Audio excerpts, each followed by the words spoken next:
there. Welcome to the Frugal Family. My name is Julie. It is Friday. It's a rather gloomy but gorgeous day that hints at fall goodness to come. I have got my ring light, but it's still kind of shadowy in here, so I hope you can bear with me on that. Okay, so first, thank you for being so patient with me during my recovery. We are, a week and a half-ish, almost a week and a half out from surgery. Hi, Crystal. A week and a half out from surgery and feeling pretty dang good. So, we're not all the way there yet, but we're getting there. Progress is happening. Recovery is happening. And I have a crazy story to tell you. First, let's catch up on a couple other things. So, kids are back at school. Awesome. Yay. My wedding anniversary is coming up. Awesome. Yay. Will be 17 years. 17 years. Good Lord. And what else? And my foot's still messed up. But we're doing the best we can. Things are happening. I'm here with the kitty cat. She's snoozing over there. There's some of her fur flying around. Hello, Shatika. So we are back to our Friday live streams. I obviously took last week off because I was on pretty heavy medication and I needed to rest. I had had my guts dug into. Pretty literally. Okay. Hello, Katie. Hello, Phyllis. So those are the things that are happening. Also today, gorgeous, spooky, gloomy, fall kind of day. And it's gonna rain. Hello, Renee. Renee, I feel fabulous except for my foot. My foot, no. But otherwise, fabulous. Still recovering, but fabulous. Thank you, Shatika. Yeah, I actually felt like a person today. This is the first time, since surgery that I've felt like a real life person. So, hey, isn't that wonderful? So, gorgeous weather out there. It's going to water all of my plants for me today. Hopefully, it should. Hello, Grab It Fast. Thanks for being here. So anyway, gorgeous weather for 3 or 4 days. It's going to be amazing. And then it's going to warm up and we're going to have third summer. Hello, Margaret. We're going to have third summer. Then we'll have another false fall, autumn. Then we'll, I'm sure, have another fifth or sixth summer. And then we might actually get into fall. We'll see. But I am absolutely going to enjoy the heck out of this beautiful fall situation that we have going on here. So stay tuned on our vlog channel for all the gardening that I am doing very carefully. And we're going to finally go and take a tour of the much neglected, what do I call it? Wonderland. See, can't even remember the name anymore. Jeez.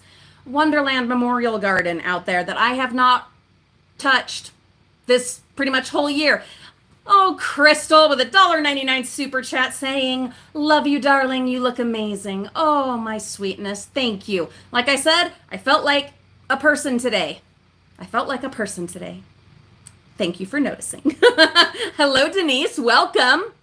So anyway, we are going to get out there because A, the weather is good. B, I feel like I can, at least with a cane. Yeah, I'm gonna use the cane. I hate using the cane, but I want this freaking foot to heal, but I also want to move around. So gonna get out there today, mostly because last night, it was date night, my husband and I, and he mentioned, hi Cheryl, thank you. He mentioned that the grapes are ready. I haven't even looked at the grapes this year. I mean, you guys know, I had just gotten started. Hello, Doris. Thank you so much. Welcome from Malta.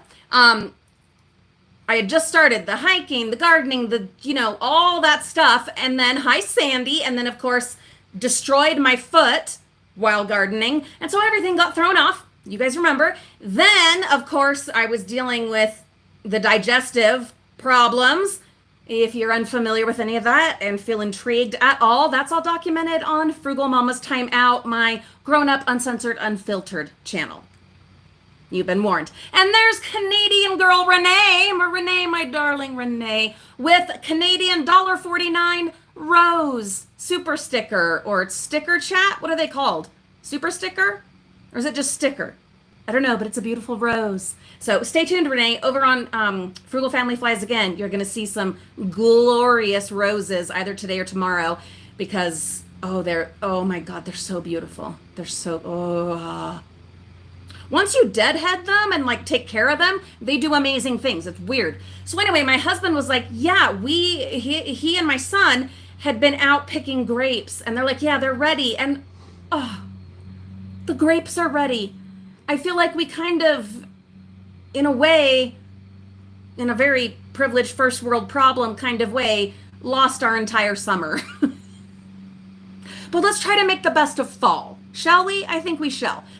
We lost our summer in as far as, gardening is concerned. What I would normally do in the summer, all the plans I had, the hopes I had for the garden. Gratefully, luckily, the Laughing Place garden has had loads of attention, way more than it ever gets, and it's glorious. So, but we will get out to the Wonderland, and we're going to see...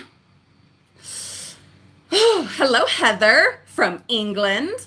We're going to see what's going on out there, what has survived. I've had the kids helping me all summer with watering out there, so that's been wonderful. And obviously, if there are seeds, well, hey, are seeds? I was reading Renee's comment and then also talking. Sorry. If there are actually grapes, that means something has survived. I didn't thin the grapes. I haven't thinned the peaches, the plums, the apples. None of it. None of it. The berries, I haven't even looked at the berries. Well, once or twice we picked a couple of raspberries. I really need to not think about it too much, though of course I will when we go out there because I won't be able to help it. Hello, Julie Ann. I'm so glad you're here. Yeah, hello, Alyssa Boo Best. So yeah, it's gonna be a bittersweet but beautiful foray out into the Wonderland. So stay tuned for that. I'm gonna try to do that today, and we'll get that posted over on the other channel and just kind of see, I don't know, what is going on out there, and then try to get ready to process all of that fruit. It'll be bottling time. The kids are going to be helping a lot with the bottling this year. Normally that's the kind of thing I do it all myself. That's not this time. Absolutely not. So those are things that are coming up, things that are happening now. Let's jump into the story today. P.S. Also, hi, Christine. There is a phone call that might happen today. Hello, Sandy. There is a phone call that might happen today regarding one of my children and a service that we're getting set up for them. If that phone call happens to come through, I will have to take that call. So I'm going to try to get the story. Hi, Deanna. Get the story out there just in case the call happens to come. Hello, Valentina. Just in case anything happens to, if you guys, do you have any idea how hard it is to read comments and talk and like carry a thought, especially in this brain? Please bear with me. I hope you can. Most of you do, and you're wonderful. Just saying, it's really hard. So anyway, if that phone call happens to come, it's very important and I will have to take it. So let's jump into the story, shall we? Yes.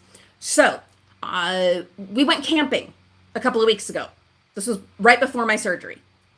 Literally the weekend before my surgery, we went camping for like 3 or 4 days. 4 days. Yikes. And, but it was wonderful. It was beautiful. We had a wonderful time with extended family. It was great. But anyway, of an evening, we were getting the van ready. Okay. I'm glad you're here too, Sandy. Excuse me. I did spend a lot of time in the yard today, so do expect allergies. Getting kind of noisy here. But I'm okay. I'm not sick. Just been out in the yard. So we're out camping. God, we're out packing for camping.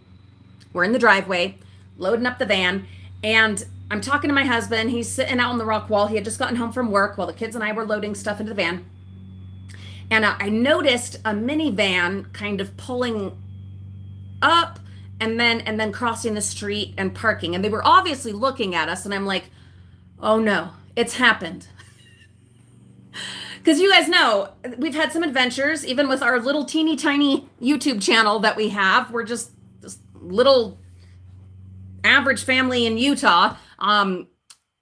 Even with our humble little platform here, we've had some situations where people have tried to track us down. People have followed us, especially like on dumpster diving adventures. They've left notes for us. They've tried to meet up with us, and which is really creepy. If it's something we're planning, that we plan together, and I choose to meet up with you myself without my children, that's a whole different thing. Okay. But having people like trying to track us down or follow us or, figure out stuff like that, that's terrifying. And we've been through that several times. So, I was nervous. I'm like, oh no, what is going on here? Someone has tracked us down to our house and they're just showing up. And we were nervous. My husband, I was like, James, somebody's here. And we weren't expecting anyone. We didn't know that van. We've had some other weird situations. Some of you remember that there was like stuff put into my mailbox. Turned out it was like a neighbor's kid. But there was a whole big situation with it, putting stuff in our mailbox. And we were terrified at the time, especially because of the, notes and things that have been left up to us. And anyway, we were nervous. But then these people came, and it was an older couple and a younger man. I was like, okay. And they came up and they said hi. And right away, they kind of like put their hands up, like they were trying to kind of show, I think, that they, we come in peace kind of a thing, which I appreciated, And so it was weird. It was weird. But they right away, the woman was like, hi, I'm so sorry, hands, I'm so sorry to bother you. My grandparents built this house and I'm in town from like Georgia or Alabama or one of those. It was either like Georgia or Alabama. I'm in town and we were driving by. I don't want to, intrude or whatever. I just wanted to drive by and see the house because my grandparents built it. And I was like, right away, I'm like, oh, okay. And my husband later was like, Julie, you need to be careful. You need to be more careful. And I do. It's true. I need to be more careful. And I am. But at the time, we were so tired, so flustered. We'd been packing. You guys remember I was in excruciating pain waiting for surgery. And then I was in the boot with my foot and, just all of it. I was taking pain medication, anti-spasm medication. I was not 100% in my right mind. Okay. And also trying to pack for a 4-day camping trip. So I was perhaps a little too friendly. Maybe I was. Although honestly, that's me. That's the true me. If you ever do run into me at the grocery store, just of a coincidence, you'll see that this is the real me. I am a very hi, let's hug kind of a person. And I do need to be careful of that. I know I do. But anyway, so they right away, she, safe distance and disarmed kind of the situation and made it clear who she was and what their intentions were. And then right away, the younger man that was with them that she introduced as her nephew, who incidentally lives on the other side of town from me, but didn't grow up here, just ended up back here. Anyway, right away, he pulled his phone out and pulled up some really old black and white pictures of our house. I wish so badly that I had him share those photos with me, but they also had like his, family members in them and stuff. So, it's not like I would have really been able to show you them unless, they were blurred out a lot, whatever. But it was so cool. He had these pictures. Here's his grandparents standing on my front porch. Anyway, so it was all a little wacky and at first kind of scary, because, you get nervous, even just, little platforms like ours, little channels like ours, you do get nervous. Okay. And especially people that live close to you that you don't know, but that quickly realize where you are and stuff like that. It can get a little weird. Okay. So anyway, so we start talking and all they wanted was to take a picture of themselves in front of our house, which their grandparents built. But that wasn't enough for me. And at the time, we were waiting for Olivia to be discharged. There, the camping, the pain, the surgery, there was a lot going on. And I was at my breaking point, mentally, emotionally, pain-wise. I was in a really bad place. Yeah, I was in a really bad place. And these random people whose grandparents built my house showing up ended up being exactly the gift that I needed from the universe, because they were delightful and they put up with me and my loudness and my lack of boundaries. And we kept boundaries, but I'm a lot. I'm a bit much. I am. James was with me the whole time, or at least within 3 or 4 feet.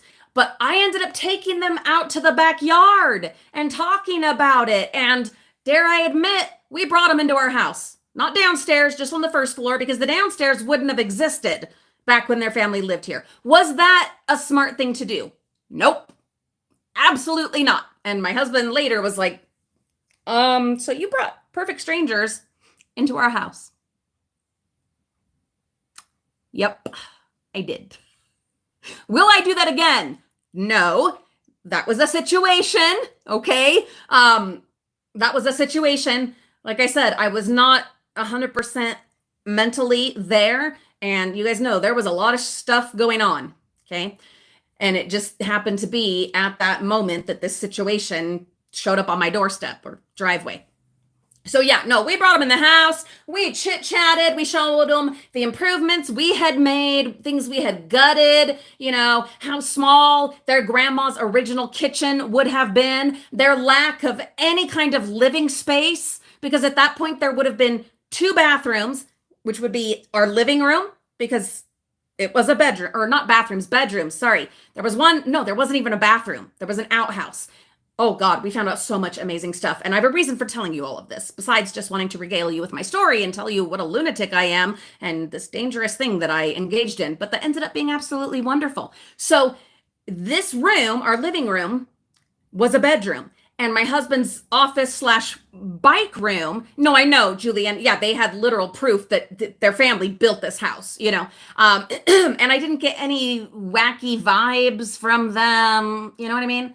And then, so my husband's bike room / office would have been the other bedroom. So there would have been the 2 bedrooms, the front room minus the stairs going down. And then there would have been a kitchen, no bathroom. There was an outhouse. They didn't know where the outhouse was. And I wanted to know. These are things you want to know. This is my home, my property. And I wanted to know. And then the guy, and he was pretty quiet. He was the husband of the woman whose grandparents built this house. And he was pretty darn quiet. But he did pipe up then. It was really funny. He's like, well, where did the plants grow the best? Where did the plants grow the best? That's where the outhouse was. I'm like, oh my God. Anyway, it was really funny. It was really funny. Oh, thank you, Sandy. I don't like to claim anything, but my mom thinks I'm all right. My husband likes me. So anyway, so we go out in the yard. We're talking about it. I'm getting to know the history of my house. I'm getting to know, who lived here, who they really were. They lived in this house. And I know other people have lived in this house. There were at least 2 families before us. So not the ones that sold it to us, but the ones before them dug out the basement. So there was no basement. There was a root cellar. There was a root cellar, but there was no basement. There was a tiny kitchen because we've extended it since living here. We knocked down the wall of the ridiculous pantry that used to be the stairs to the root cellar. And so we pushed the kitchen out, you know. They had no room. And I'm not even to the amazing part yet. We're going to get to the amazing part and the lesson that I learned from it. But first, just getting to know this couple who built this house. Julie, and there's 3 bedrooms, a bathroom, and a laundry room, all in the basement. Yeah. So yeah, amazing people. Well, the woman, okay, so her name, you guys know how much I love names. Shatika knows how much I love names, okay? I love me a beautiful name that just rolls off of your tongue and out into the ether and makes the world just a little more magical with the way it sounds. It's a thing. It's me. I love a beautiful name. Well, this woman, oh my goodness, whose house this was, her name was Jenny Delilah. And she went by both names. Like, I'm Julie. She was Jenny Delilah. Jenny Delilah. Oh, her husband's name was Forrest. Like Forrest Gump? Yeah. Last name was not Gump. Anyway, Jenny Delilah. Oh. So they built this house in like the late 20s, the late 1920s. But they came here. A lot of you know I live in Utah, and we have a long history of pioneers and trekkers, people that were coming here either because they were Mormon or because they were going to the gold rush in California and like Oregon. We have a lot of people. Oh yeah, oh my God, I didn't even notice that. Julie, Jenny and Forrest. How did I not put that together yet? Of course, I can count on you. Jenny and Forrest. Oh my God. I didn't even think of that. That's ridiculous. Oh, I'm going to have to mention that to my husband. He has terrible, like, dad jokes all the time. I'm going to make a joke of this one for him. Just turn him out as fair play. So anyway, that's hilarious. So anyhow, their family, so it was either the husband, so this is the husband and wife who built this house. Okay, so Forrest is the husband. And I believe it was, hi, Amy. I believe it was his dad that crossed the plains as a pioneer coming here with his brand new wife. And this man, oh my God, this man crossed the desert, well, the desert, the plains, the whatever, from the other side of the country to get out here with like a covered wagon or something. And he had a peg leg, a literal wooden leg. I was going to tell this story on like an edited video so I could put in some images and try to look this up and stuff. We're not doing that. But I will try to look it up. Come to find out, this ancestor who came across the plains in like the late 1800s, but I'm not sure which decade. Anyway, he came across the plains on a wooden leg, literally like pirate. Arr! That was terrible. Arr! Wooden leg. You know, just no prosthetic type thing like we have now. No. A tree trunk. Okay, wooden leg. That wooden leg is now on display in a museum, an LDS Mormon museum in Salt Lake. I don't know where. I need to look that up. But his leg is on display. Is that not the like most appropriate, wacky, kind of creepy thing for me? I mean, oh my God. Does it get more, like, does that fit more? I don't think it does. I don't think it can. That's crazy, okay? But awesome. So anyway, so they built this house. And you guys, like I said, no bathroom. There was an outhouse, okay? Tiny kitchen. We're still not to the craziest part yet. Crystal, no, that's coming. Wooden leg, outhouse, tiny kitchen. Excuse me. We are not to the craziest part yet. Hold on to your butts. It's coming. Oh, that's really gross. Sorry. Anyway, tiny kitchen. Apparently, Jenny Delilah was famous for her pies. She baked pies, fruit pies, meat pies, whatever. She baked pies, lots of them, and was renowned for her pies that she made in the little tiny kitchen. No air conditioning, obviously. There wasn't central air in here when we bought the house. In her little tiny kitchen, she made her amazing pies that everybody knew about.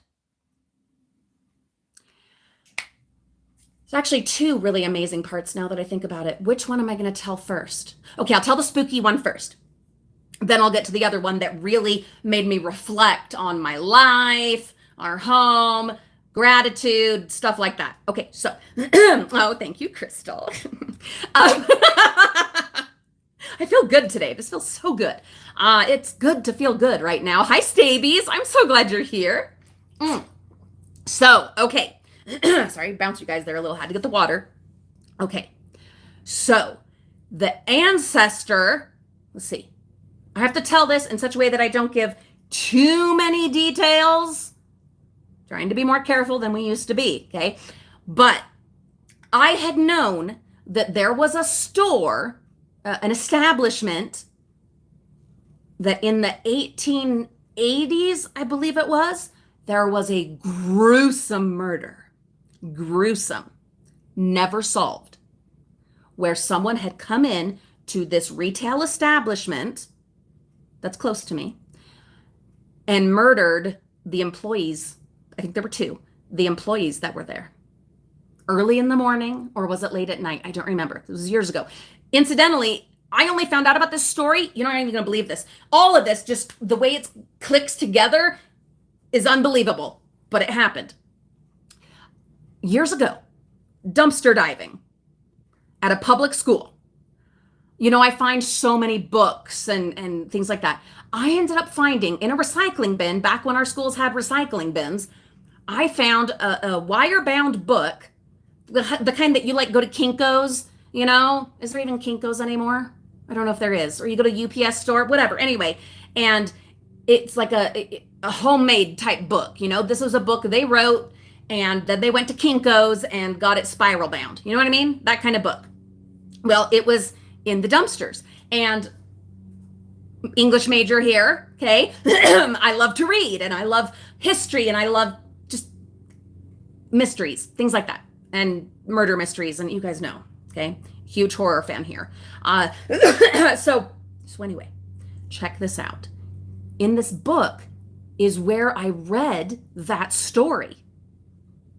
A book I found in the dumpsters years ago. Then I started researching it more and looked into it because you know I go down rabbit holes all the time. So I started researching it, and it was gruesome. And one of the victims, I think it was the woman, because it was like a man and a woman that were the employees that he unalived. And one of them was like displayed on a sofa. Oh, it's gruesome, guys. Right out of one of my movies. One of the victims was like laid out on the sofa, kind of like Lizzie Borden style. For real. My kind of story. Tragic, terrible, horrible. True crime stuff. I'm interested. What can I say? So anyway, never solved. There are a few never solved murder situations in the area. So anyhow, when I heard that when the grandparents had, you know, or great grandparents or whatever had come here and whatever, I was like, well, what did they do? Did they farm? Did they whatever? And he was like, well, actually, what would it have been? His great grandpa? No, it would have been more than that. It would have been like his great grandma. I don't know. A couple of greats back, whatever. The one that came across the plains as a pioneer with the Mormons on a wooden leg. And you know, most of those pioneers and trekkers and gold rushers walked. Lots of them walked. Walked and walked and walked. You didn't get in the wagon unless you were a baby, you were pregnant, little tiny kid. Even little kids walked. Okay. So, because your wagon had to hold all your stuff. So he walked. Well, that same guy was part owner of that store. He wasn't murdered. He wasn't one of the victims. But believe it or don't, the ancestor of the people that built my house co-owned the store where the gruesome murders happened, unsolved, that I learned about in a self-published Kinko's style book that I found dumpster diving.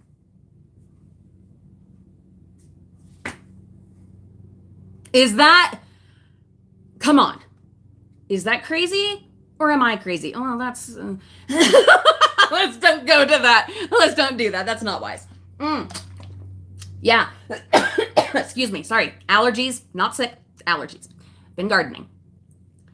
Literally. Yeah, Sandy, I know. It is nuts. It is unbelievable. But it's true. Absolutely true. So I told the nephew of the couple, look it up. Look it up. Because he was kind of like me and was interested in looking stuff up and getting, history of things and da-da-da-da-da. Anyway, it was nuts. Okay. It was nuts. All of these just like connections and things linking up. Everything has come down to this meeting that we had. It was so weird. It was so weird. And they've driven by before. So what happened was the family lived here, okay? The husband and wife, they built the house in like the mid to late 20s, 1920s. And the mother, Jenny Delilah, ended up dying fairly young. She had, I'm not sure how old she was, but she was fairly young. We'll get to that more. And so the dad and family stayed here until eventually, I don't know if the man sold the house before he died or if it was sold after. I don't know. I didn't get that part, or if I did, I don't remember it. Remember, I was on a lot of pain medication right before my surgery and camping. So anyhow, I am going to try to look into it some more now that I'm like alive again and feeling good again and the kids are at school. I am going to do some more research, so stay tuned. But anyway, the kids ended up moving away, including to like whether it was Georgia or Alabama, I don't remember, where this couple was that stopped by. And so every time they're in Utah, she didn't grow up here. She grew up in somewhere in the Northeast, somewhere in New England, but I don't remember where. She grew up somewhere, New Jersey, I think, New Jersey. They ended up, one of the brothers, who was her dad, so one of the kids from this house, took his family to New Jersey. Oh, it was for a job. That's right. It was a job. It might have been like a railroad job. I don't remember. Anyway, they went to New Jersey. And then now she lives in either Georgia or Alabama with her husband. And they've come to visit because they still had, some family here, extended family, kind of like, how hi, Mystery Mudlarks Alfie, kind of like how I go back and visit in California, okay, where I'm from. So every time they've come out here, though, they'll swing by the old house, and just look at it, maybe take a picture, if they even do that. And they've probably come by since I've owned it, because we've been here a long time. Well, 14, almost 15 years. So, excuse me. But this time, they just happened to stop by when we were outside packing for camping. Isn't that weird? Oh, Amy. I hope so. Well, it is a crazy story, though, Amy. You might have to rewind and get the full scoop, because it is nuts. Yeah, Julianne, I think so, because it's like, this kind of, all the puzzle pieces came, and you guys know how much I love jigsaw puzzles. It all just kind of came together.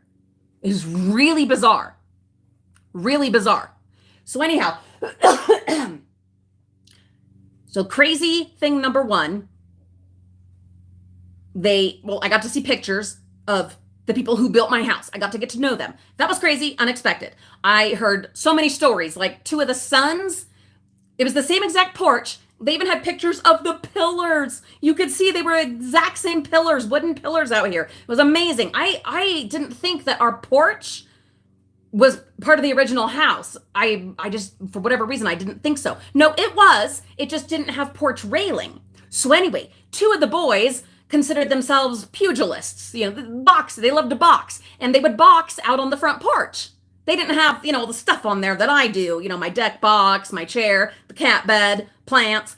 So it's a decent sized porch. So they were like going at it, boom, boom, punching each other.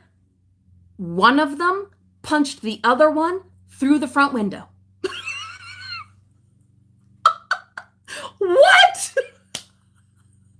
Which is weird because, and again, this is why I should do an edited video so I can show you these different things. But the window, it's not like a picture window. It's like a bedroom height window for whatever reason. How the heck did he punch him through the window? He would have had to elevated, levitated. He would have had to punch him in such a way that his brother went through the window. Crazy thing number 45 of this whole story. Before I get to the absolute craziest and most poignant and important one of all. Although this crazy thing is very closely connected. Many of you know I've had like a million surgeries. This body, burning down circus. Burning down circus. Grateful to have it. Grateful for what it does for me. But I'd sure love some replacement parts. Anyhow, so you know, I've had a full hysterectomy now. All that's gone. And I've also had my gallbladder removed. Hi, Judy. Judy, you got to rewind. Or you're going to be like, where am I in all of this? And I want you to hear all of this, Judy. I do. It's awesome. So anyway, you know I had my gallbladder removed, right? Because I had been sick for like 2.5 years with my gallbladder. It was awful. Took forever. It was another of those hellish diagnostic processes like what we've been going through this year, but it ended up being my gallbladder and it was full of just sludge and nastiness. It was awful. Once we finally, you know, got properly diagnosed and got that thing out of me. I had lots of needful curiosities. Me too. And I truly hope I will never have another one. I'm a week and a half out from this recent foray into my guts. Excuse me. Definitely feeling improved, feeling like a person again, but we still got a ways to go. Absolutely. Excuse me. Not sick. It's allergies.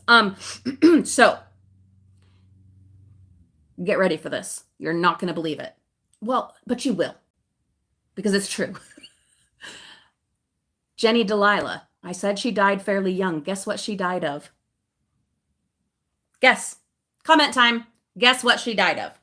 Consider the time frame. Young couple, built the house in the late 1920s. Okay? She died fairly young. I'm telling you this whole story. Put the pieces together and tell me, what did she die from?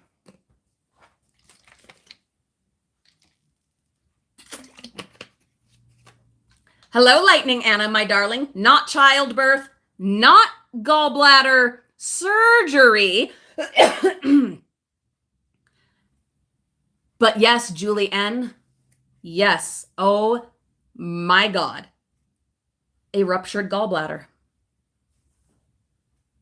Hi, Jane. Hello to you. I'm so glad you're here. Guys,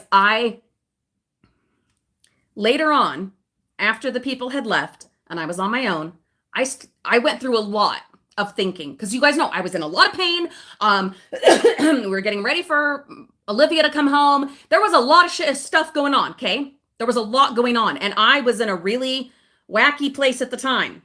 Okay, I'm not going to go too much into it, but you know, I was in that kind of pain that makes you crazy and you just want to drive off the road into the oblivion. Okay? It was a bad place. Okay. Thanks for being patient and very loving and supporting all of you. I appreciate every one of you. Hi, Laura. Laura, please rewind in the live stream or you're going to be totally lost. Okay. So later, upon reflection, I had a lot of emotions that I went through because oh, I am wearing waterproof today though. We'll be okay. This woman,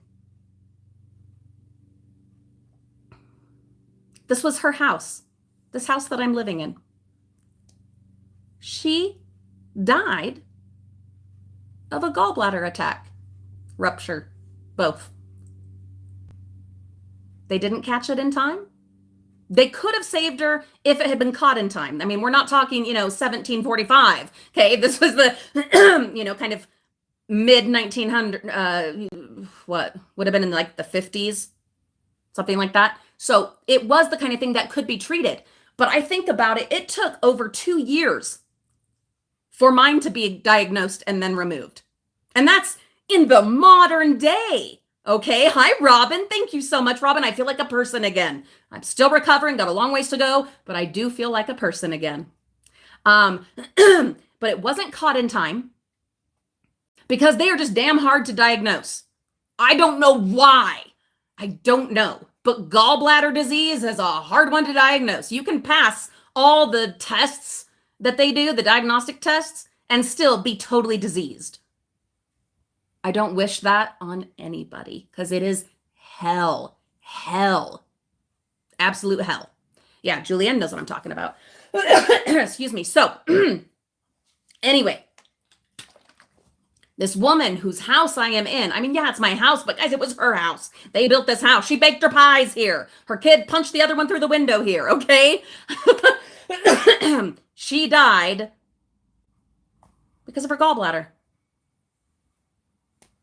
It just really hit me. And so I had a lot of thinking that I did. And it was very good for me. Like I said, I was in a bad place. This was a total shock and surprise. I was way more friendly and welcoming than is probably safe, especially as a YouTuber. Okay. All right. But I'm so glad I did on this particular occasion. And my husband was here and he was with me the whole time. Julianne, I didn't ask. Julianne says, did she actually die in the house? Most likely, yes, but I don't know. And I didn't ask. I felt like, I don't know. It didn't feel right. Even though I was absolutely intrigued and wondering and really wanted to know, it didn't feel appropriate. I don't know. Judy, you're going to have to rewind all of it. You're going to have to rewind to get the whole story. But all of this, all the information that I got was from them. So the woman with her husband from like Georgia or Alabama, the woman is the grandchild of the people who built this house. But you're going to want to rewind because you're going to miss out on the peg leg, the murder, the display. You're going to miss out on all of it. The pies, the kitchen, the outhouse. So anyway, I find out all this, which, so much reflection and thinking, and it helped so much to bring me out of this miserable place that I was in. This, pity party, to be honest. Okay. But a valid one, a very valid pity party, but a pity party nonetheless. This really helped me. Okay. Now, the final detail, the final craziness of this whole thing. Here we go. I've mentioned that 2 owners before us are the ones who dug out the basement. There was no basement in this house. There was a little tiny root cellar. That's all there was. Oh, and she was also a canner, bottler, whatever. She put up loads of preserves every year, which I'm trying to get ready to do myself. So just more connections. I feel so connected to her. Jenny Delilah. But anyway, no bathroom. Outhouse out there in the yard somewhere. Kids boxing on the front porch. Oh, Sandy, I would love to. What a fun idea. Maybe we will. I like that idea because I do love telling stories. So, okay. Baking pies for everybody. Hi, Oma. I'm so glad you're here. Baking pies for all and sundry. Taking care of a home. I don't know what else she was up to or what else she was doing, but she was putting up loads of preserves and she was baking pies and she was growing a garden.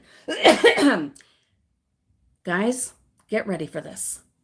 No basement, little tiny house, 2 bedrooms, 1 teeny tiny living space, and a kitchen. That's what she had.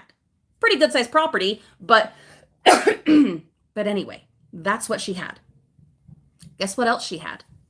You're not gonna. So I've started a series on here recently that I will be adding to now that I'm feeling much better about how we've chosen to stay in our tiny little starter home. Because in the modern day, in 2022, this is a very small house. Pretty big property for this time, but pretty small house in 2022.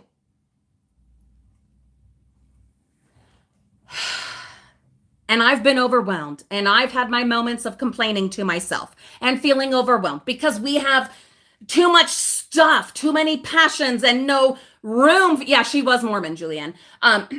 No room for anything. And it sometimes it's like, I want a big room where all my family can come and visit in the winter, and I this and I that, and I can have my Disney and my Lego and then my kids' million other passions, and we'll have room and not be on top of each other. Guys, I got the most ginormous slice of humble pie and a major gratitude check because of these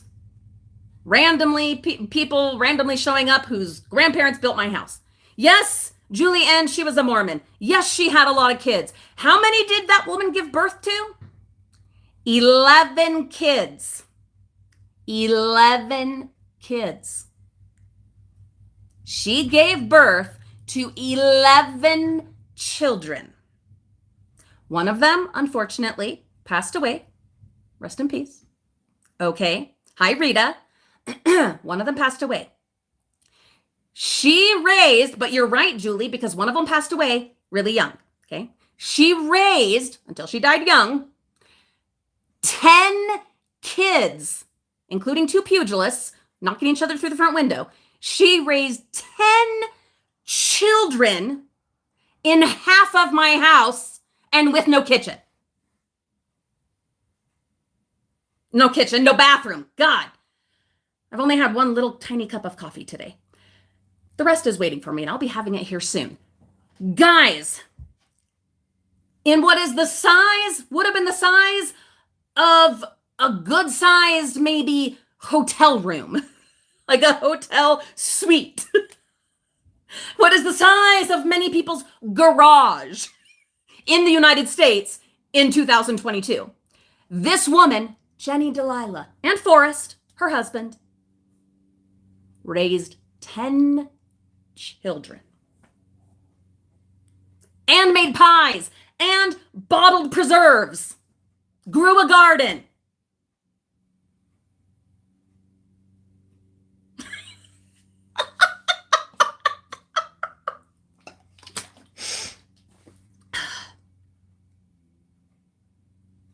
For real. Where the hell did she put everybody? They ate dinner together. She never had a warm meal in her grown-up life. Ooh, what a wonderful idea. Sandy says, oh, you should have a little spot of your garden out back called the Jenny Delilah. Oh, that's gorgeous. Oh, that's beautiful. Absolutely. I've got goosebumps. Oh my God, what a wonderful idea. A beautiful tribute to this amazing woman. Oh my God. Yeah, Laura. Yeah, in Mexico. Yeah, absolutely. I'm half Mexican. You guys know my daddy, rest in peace, is from Mexico. And yeah.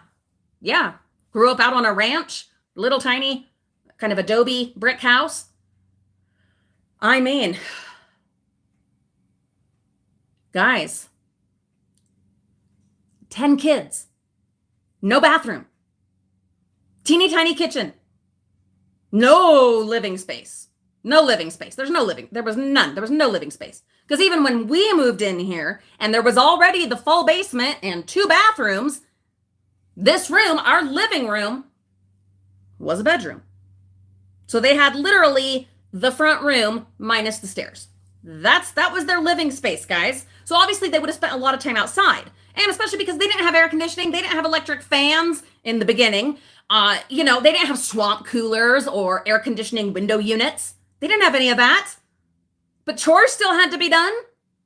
And you had to have people be somewhere. It gets hot here. I live in Utah. It's a desert. And it gets super cold in winter and snows. Like a lot. Especially back then. Climate change, blah, blah, blah. But back then, yikes. Hello, Vivian. I'm feeling so much better, Vivian. Still on the mend, but we're getting there. Vivian, Rita, I do hope that you will rewind to the beginning of this whole thing because there's so much. We've had quite a conversation here, and this has been quite a story, and I want you to have all of it. So I don't know how. So is it any surprise? This is a little morbid, but is it any wonder that she died young? She was raising 10 kids in this little tiny house, minus the whole basement.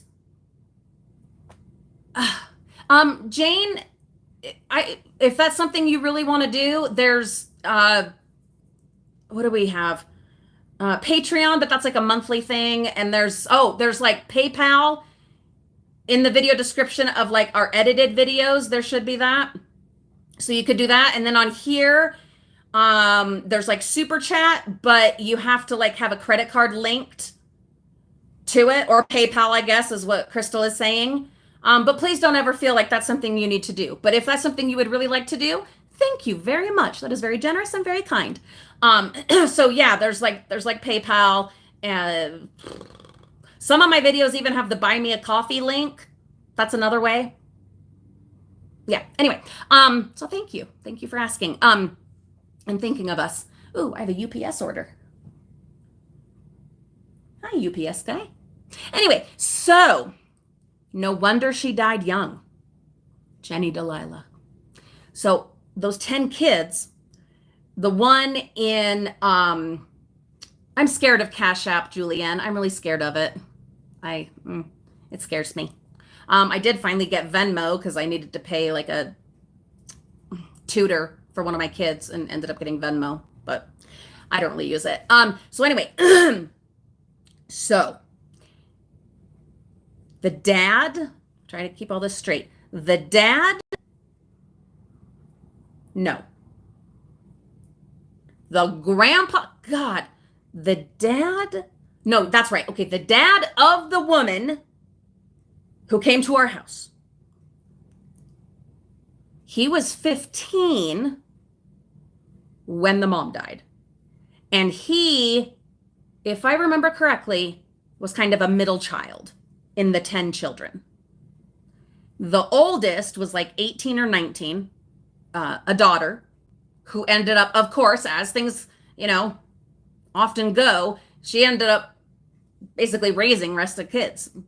So I don't know where she ended up or anything. I know there's like one child that is still alive, but has some pretty serious dementia that is like 95 years old or 96, 95 or 96, a daughter. I don't know where she fell in the family line. I have no idea.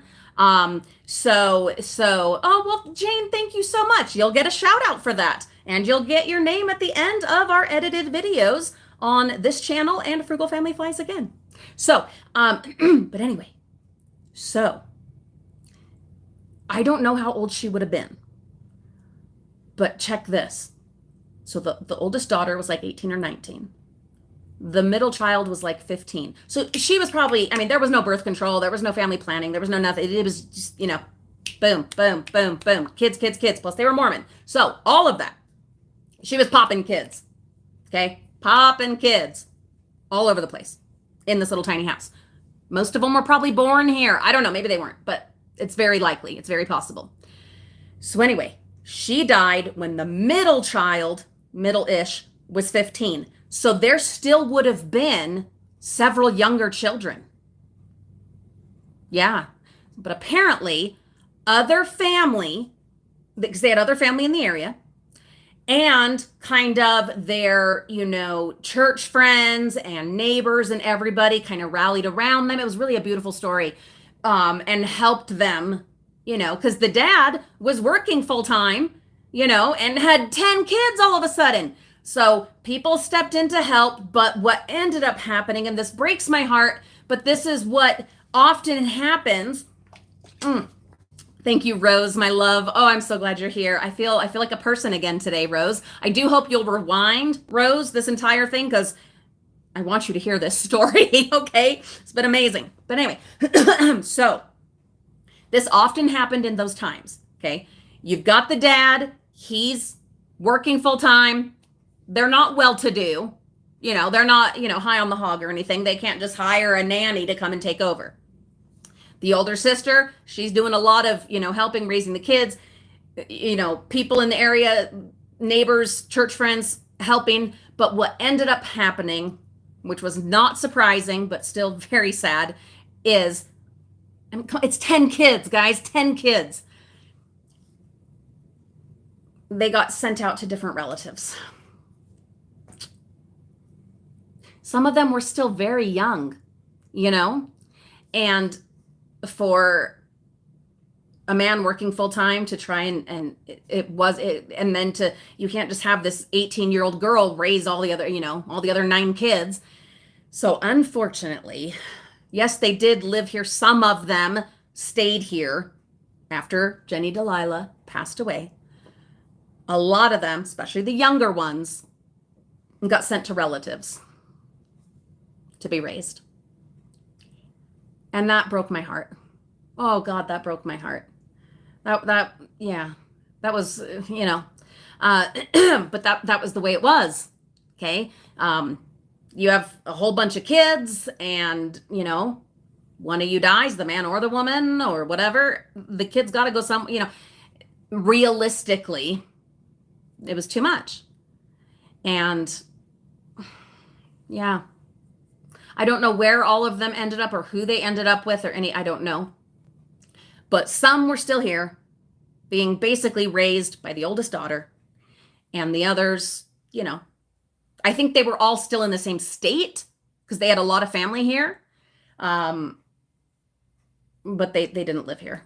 I'm sure they still saw each other. They were still a family, whatever. Interestingly, the woman, the granddaughter who came to my home, her dad, who has passed away, like I said, only one of the kids is left and is like 95 or 96 years old. And like I said, this woman, her and her husband, they're older too. Okay. They're not like, elderly, but they're on their way there. Okay. And so we're looking at way back, but anyhow, her dad and his brother, who was like his best friend, she said, things got a little wild for them. Hello, Lorena. Things got a little wild for them. But because of good mentorship, there was like a teacher or a coach, it might have been, at their high school, kind of took them under his wing and kind of got them straightened out. And they ended up leading successful lives and productive lives. And so did all the rest of the 10 kids, the 10 surviving kids. They went on to, live their own lives and, move to all different places. Several of them did stay here. They're all gone now. Of course, obviously, some of their descendants are here. But I mean, it just, no, seriously, Julie N., that was the kind of emotional and mental journey, let's say, that I went through after this event. It was an event. It was an event. These people randomly showing up on my driveway. I don't know them from anybody. Well, we're packing to go camping as I'm on pain meds and looking forward to surgery and trying to pack for a 4-day camping thing and just kind of out of my mind at the time. And these people showed up and I got to know through them and through their pictures the people who built this house and who raised for a good long time, for at least 18 years, because that's how old the oldest was.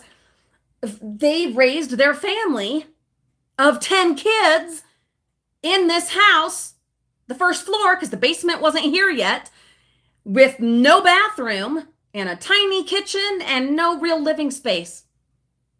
And and the woman, the mom, died of a gallbladder attack.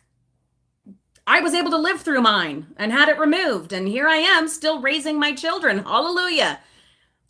In this self-same house, but also with a basement and 2 bathrooms and electricity and air conditioning. And it just like, it was, I don't like the platitude that, it could always be worse. I don't like that because it's, invalidating. Okay. Everyone's got problems. No matter when you lived, no matter how you live, everybody has problems, and those problems are hard for them. I don't ever want to borrow anyone's problems. I don't want to trade places with anyone. My problems are hard for me. My family's problems are hard for us. We've been through hell the last couple of years, okay? And those are legit, real, absolutely valid problems. Life, okay? Life. So I don't really like to say, oh, it could be so much worse, but it obviously could. It obviously could. And you can't help but be inspired to at least a little bit of gratitude, a little bit of perspective about your situation,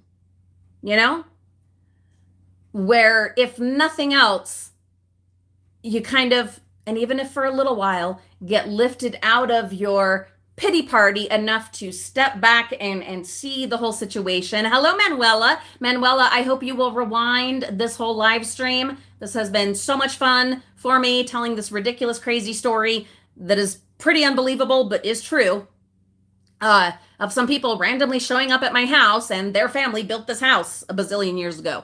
So anyway, it was an eye-opener. It forced so much self-reflection and internal searching and pondering and thinking, and it really brought me out of a fog that I was lost in. Sorry, English major. I love waxing poetic and verbose and eloquent and all of that when I speak. So it was an amazing experience. Was it the safest thing to do? Nope. Bringing random people into my yard, into my home, not into the basement, because that didn't exist back then. Yeah, kind of crazy, huh? And it ended up being exactly what I needed. Exactly what I needed. Jane, I don't think it's terribly difficult. But I'm sure, I can almost guarantee you that there's a YouTube video about how to get onto Patreon. I'm sure there is, but I don't know the steps. Renee, she says, my coffee mug says, first I drink the coffee, then I do the things. And that, yes, I have had 1 cup of coffee today, and I do have another cup that is waiting for me in the coffee maker. So anyway, guys, yes, it could always be worse. Absolutely.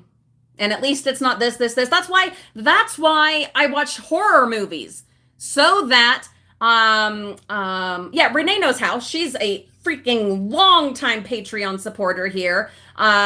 So, she could absolutely tell you how to do it. I guess you have to download the app. I'm guessing it'll probably take you step by step through the process, though. That's my assumption. But anyhow, especially if you just click on, if you just click on our Patreon link in the video description of one of our edited videos. Boom. I bet that'll do it. Maybe. So, I'm hoping. Anyway, it did give me perspective.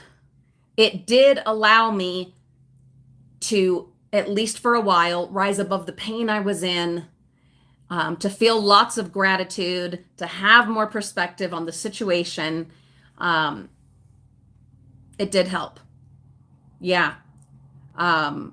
It's amazing. Yeah, amazing. And I felt this crazy connection to this woman that I will never know, that is not related to me, but that I am just intrinsically connected to as the woman of the house here now. It's a weird, I don't know, because unless your house is a new build, someone else has lived in that house. Someone else has raised their family or whatever in that house where you lived, and they made their own memories. For instance, on, the girls' bedroom, on the doorway, there are still the names and height marks for the other kids that were here before. I just haven't had the heart to paint over them. We picked a different place to do our height name marks. Okay, ours are like in the laundry room. I just haven't had the heart. And I should paint over it, but it's, it's one of those things. I probably should just like take a picture and then paint over it. But anyway, other people have lived in your home, unless it's a new build. And it's just like, I don't know if you ever think about that, because I hadn't really. I really hadn't. That wasn't something I thought of. This is our house. It's our house. But this really got me thinking, and you guys, most of you know, my beliefs or lack thereof or whatever. But I do believe in something like energy or imprinted shadows, echoes, if you will, of the past. And we are made with energy, okay? And energy never dies. It just gets transferred or built into something else. Energy just exists, okay? And it just takes different forms and goes to different things, and that's the universe, okay? So the energy that we expend and the energy that was us, part of my mind in a kind of woo-woo kind of way thinks that energy leaves like an imprint, a shadow, an echo. You know what I mean? Like, I don't necessarily believe in ghosts, or definitely not one way or the other on an afterlife or anything like that. But I do believe in hummingbirds as ancestral visitors, and I do believe in shadows, echoes, something left behind. Not in necessarily a creepy way, though. That's fun too. I love horror and stuff like that. Energy just changes. It just changes. It always exists, but it changes. This energy that is my body will someday go into growing flowers, I certainly hope. Okay, unless I get made into jewelry, which is my other dream. But anyhow, those memories that they created, those times when, God, she had just, Jenny Delilah had had enough with her 10 kids and her husband, and, she was yelling at her kids, or she was hugging and squeezing and holding and loving her kids, and her husband and her made love in this house. And I don't mean that in a gross, creepy way. They loved in this house. They brought all of these children into the world, into this house. They had moments of passion, moments of anger, moments of joy in this house. And sadness. Oh God, the sadness that must have been in this house. There was the joy, and there was the whatever, but then sadness because she died young. Didn't get to finish raising her kids. They all went off to the four winds, to different relatives. And the man, I don't know if, like I said, I don't know if he sold the house before he passed away or if it was sold after he passed away. I don't know. What it sounded like was he stayed here with some of the kids into old age, at least. I don't know. And he didn't remarry. From what I remember. Remember, I was on a lot of, I was on pain medication, anti-spasm medication, muscle relaxers. I was in really bad shape at the time. But as I recall, he didn't remarry. I'm almost certain he didn't. Okay. Excuse me. So there would have been a great I mean, overwhelming, overwhelming sadness in this house.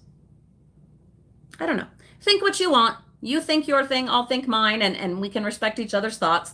But I do. I feel like some of those laughs, some of those tears, some of the sobbing, raging sadness and joy imprints, if you will. I don't know. I don't know. I would like to believe that there is something, whether she's guiding me, whether she, helped me, like you guys are saying, I would like to believe that there is something of her and her family, but especially her, still here. I would like to believe that. I truly. Yeah. And so then the other thing, I know we're over time, but but I just thought of this, and this is the one other thing that comes to my mind in thinking about her and how this was her home. I wonder what she would think of it. what we've done with it, how we've lived in it, what we've done to the yard and this life that we are living, something that she could not possibly have comprehended in the mid to late 20s when they built this house, that there would be this wacky YouTuber filming stuff at her house, dumpster diver, bringing all this stuff into her house. I don't, there's no way she could possibly have imagined that we would be doing a live stream on a cell phone here in what was probably her bedroom. Oh my God, this was probably her bedroom.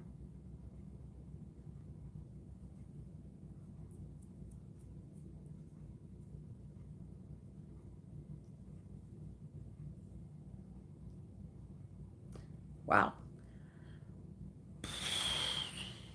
Wow. Yeah. Yeah. Stuff is still hitting me, obviously. Jeez.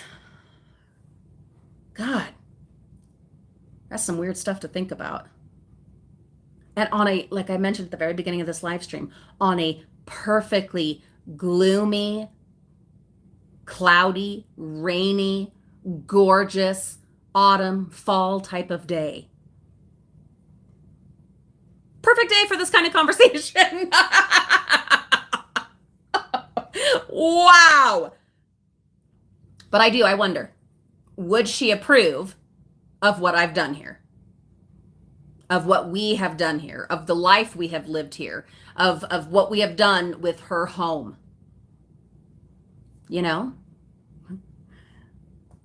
That'd be awesome, Sandy. Yeah, I do love me some mystery. Yeah, I would like to think there's some stuff she probably wouldn't have liked. And she probably would be like, damn, I wish I would have had that basement for my 10 kids and those 2 bathrooms. Lord. But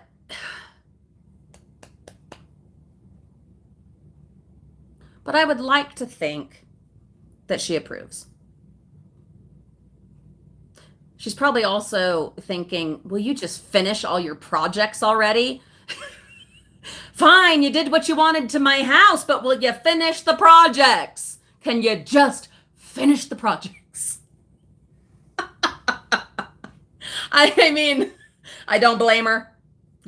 She was running this whole house with,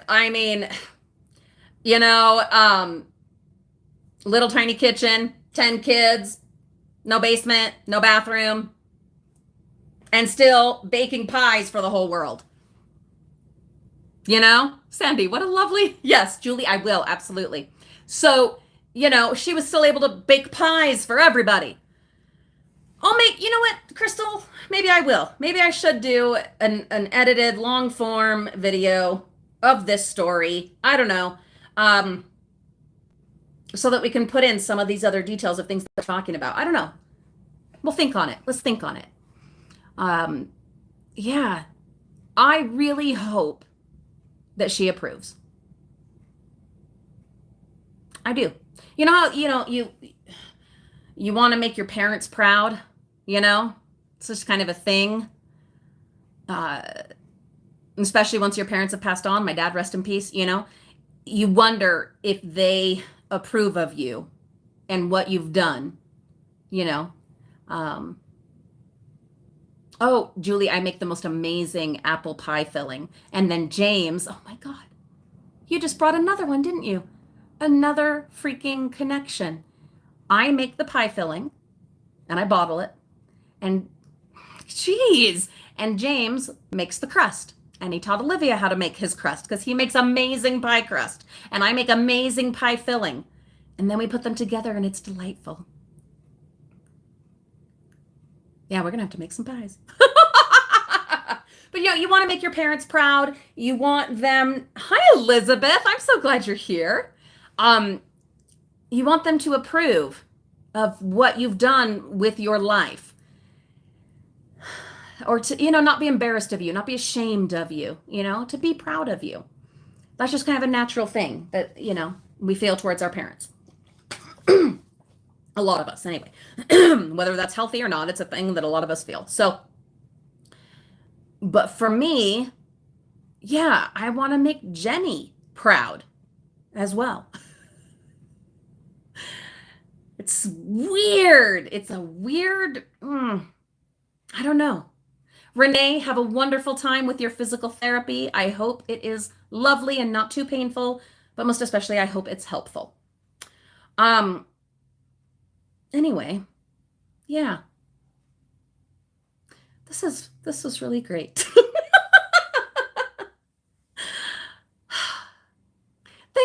Thanks for listening, you guys, and for letting me tell this ridiculous story, this amazing, unbelievable story that was exactly what I needed when I needed it. Yeah. Yeah, crazy stuff, you know? No, Julie Ann. I mean, I do have middle names. None of them with a D, though. But her name was Jenny, and mine is Julie. Who knows? Yeah. What an amazing experience.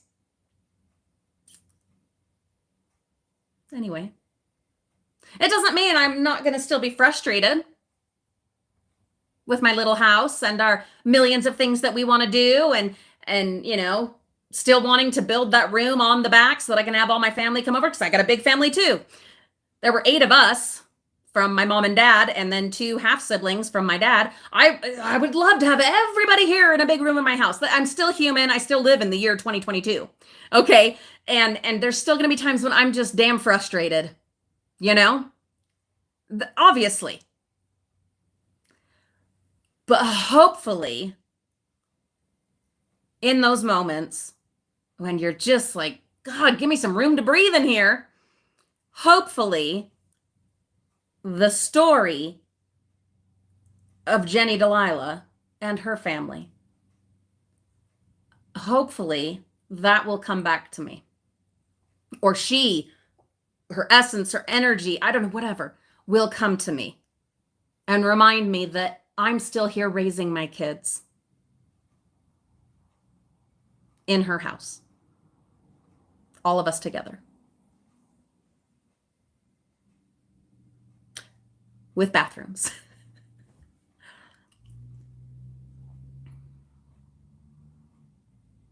Jeez.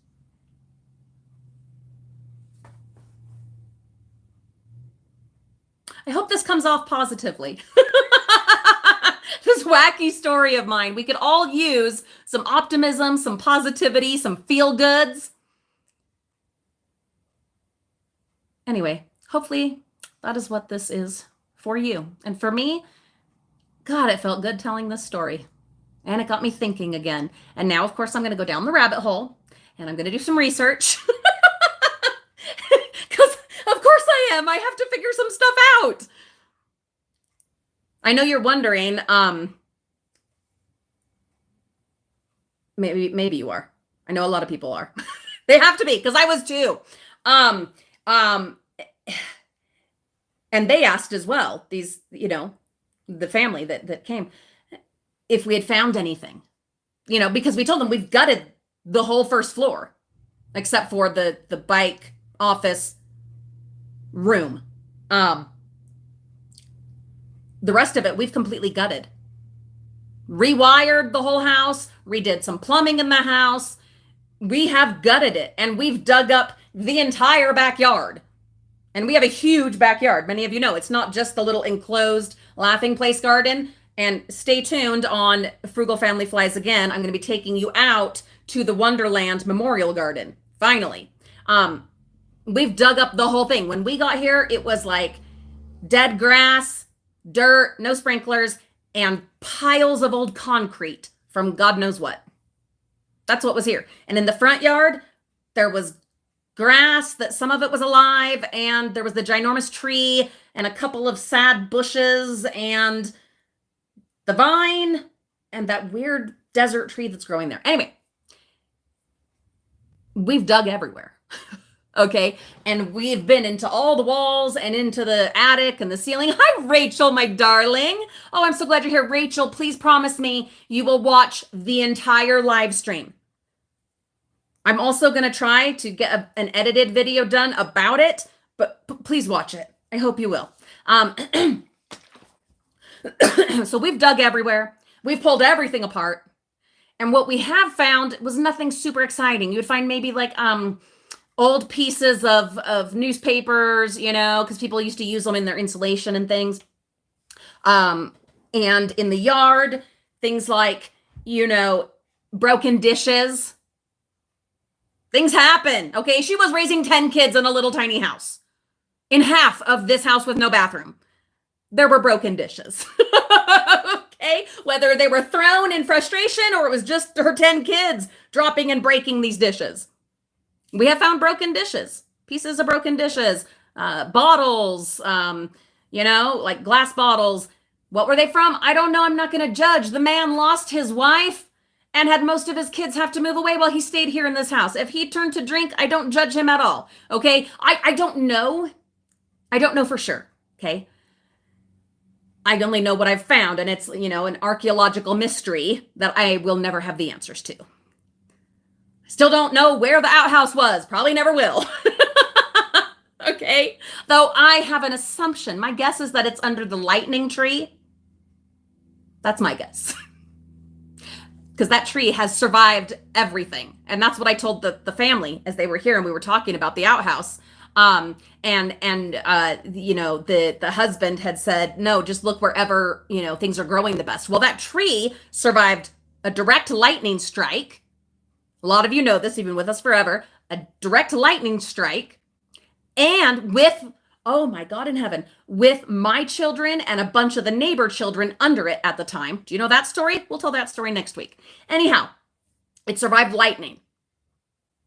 It also survived an infestation of these tree burrowers. There was some kind of a worm or what, I don't know. But they tried to kill it. And it survived. I don't know.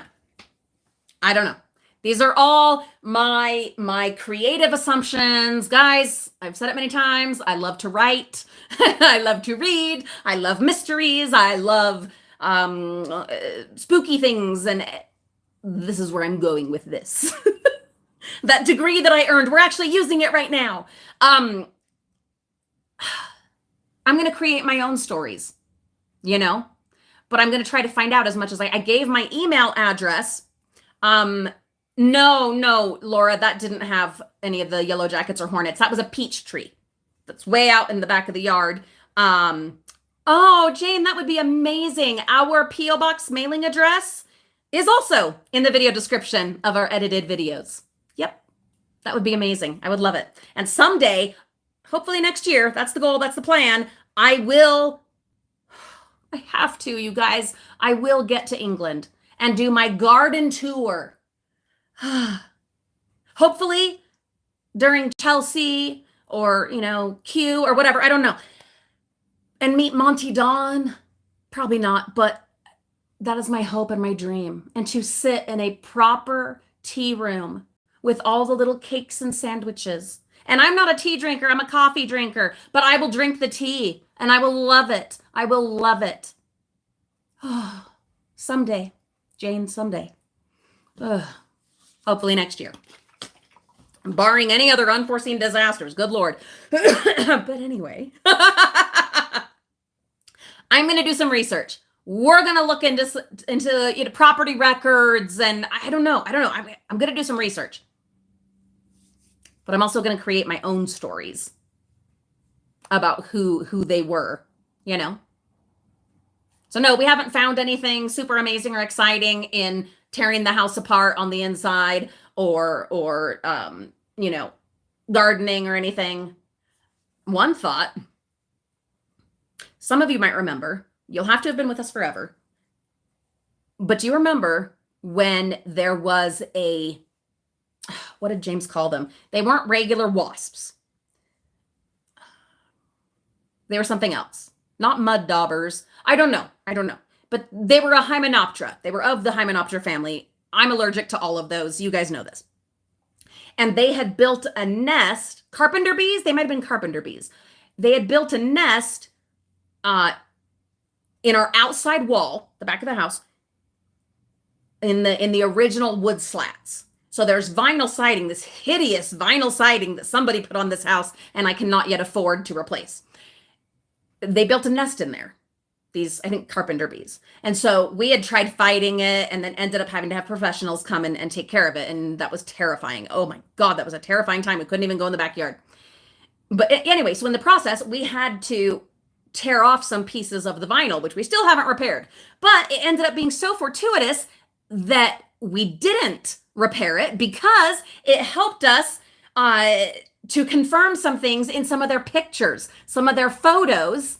Okay, we were able, oh my God, we were able to see the slats, the wooden slats, because you see the vinyl siding was just applied directly over the wooden slats. It wasn't done very well either. Oh God, it was terrible. And I want so badly to get rid of the vinyl siding. It's white. You can't keep that clean. Oh, it's ugly. But anyway, grateful to have my house. I know how incredibly lucky I am. But we were able to see the original wood siding that was also in the photos. It was amazing. It was like it was meant to be that we had that bee infestation. And so we had, and then they came and we had been too lazy to put the thing back up. Actually, I'm going to be honest. Part of me was like, this is a good opportunity to just tear off all the vinyl siding back when the bee thing happened. But I didn't end up doing it. So I figured I had put James through one too many house-changing surprises that he ended up having to finish. Wasn't going to do that one. But it just worked out, And they were able to see, and there was the pictures that the nephew had. And so I'm going to do more research. Oh, also, I think I said, I gave her, the granddaughter of the people that built the house, I gave her my email. So if she were to come up with any pictures, photos, they didn't have lots of them. They weren't wealthy people. You didn't have cell phones then where you're snapping pictures and videos of everything. Okay. So, pictures, getting your photo taken was a pretty big deal. She's going to look. And if she happens to find any or gets any other stories out of her aunt, the last remaining family member who unfortunately is suffering from some dementia and is like 95 or 96 years old, if she can get any stories out of her or from other cousins or whatever, she's going to tell me through the email. Hopefully that happens. Hopefully I hear from her. Hopefully we get some details. And if so, obviously I'll tell you, and we'll update or whatever. But anyway, no, Julie, I wondered that too, if there had been the attic. And yes, the attic would still have existed because there was this same roof line.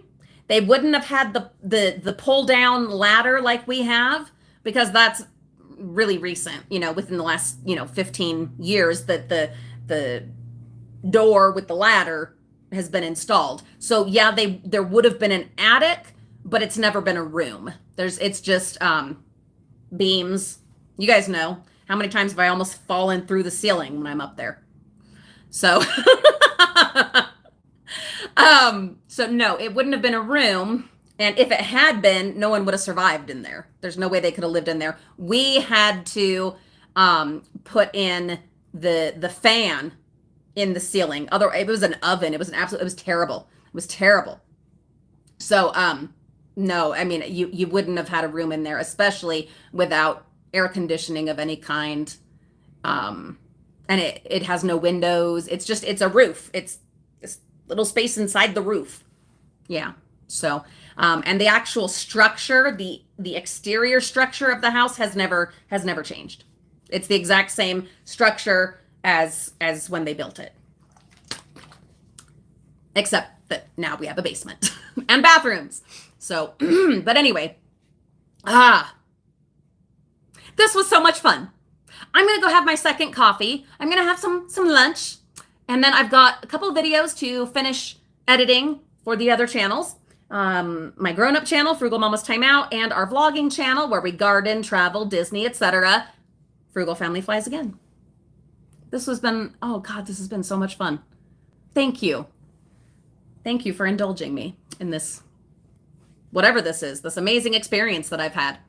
Anyway, okay. Have a beautiful day. Have a wonderful day and a wonderful weekend. Hello, Elaine from Yarmouth. And Elaine, unfortunately, goodbye. I gotta go. We'll see you guys later, all right? Everybody take care.